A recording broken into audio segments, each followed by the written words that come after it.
Takže všechno, co zbyde, nahážu, na to naskládám kuřátka a můžu to potom prodávat jako přímo variantu kuře s bramborem se zeleninou, že jo, přímo to vezmu, položím, využívám veškerého, Německy mě naučili, využívej všeho, co ti zbyde, abys to zpracoval, jo? Takže toho využívám, jo? Takže mám to takhle pěkně nachystané a jelikož vím, že se tam vaří na páře, tak to klidně můžu dát, protože v tu chvíli se mi to jenom prostě spaří, ta zelenina s tím kuřetem a pak to přepnu do režimu kombinace, kdy vlastně budu péct v tom konvektomatu s párou, jo? Vysvětlím, co to je za systém.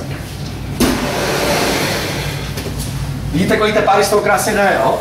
To je ukázka toho, že ta pára se tam vyvine velice rychle, jednoduše, jo? Není s tím nějaký zásadní problém. Já se ještě vrátím k typu těch konvektomatů.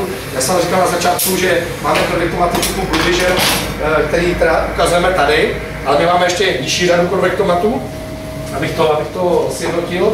Ten konvektomat se jmenuje Orange, když se trefím,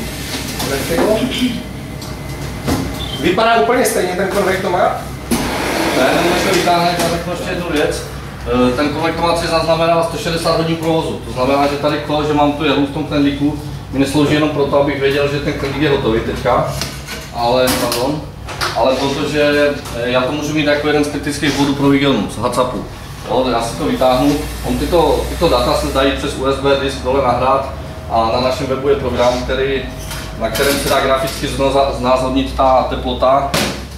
Vám to ukazuje v grafu přímo, že ten lík měl vyjádřit víc jak 75 stupňů po 5 minut, tak to může být jeden z kritických bodů pro tu hygienu. Když si to musíte zapisovat teplotu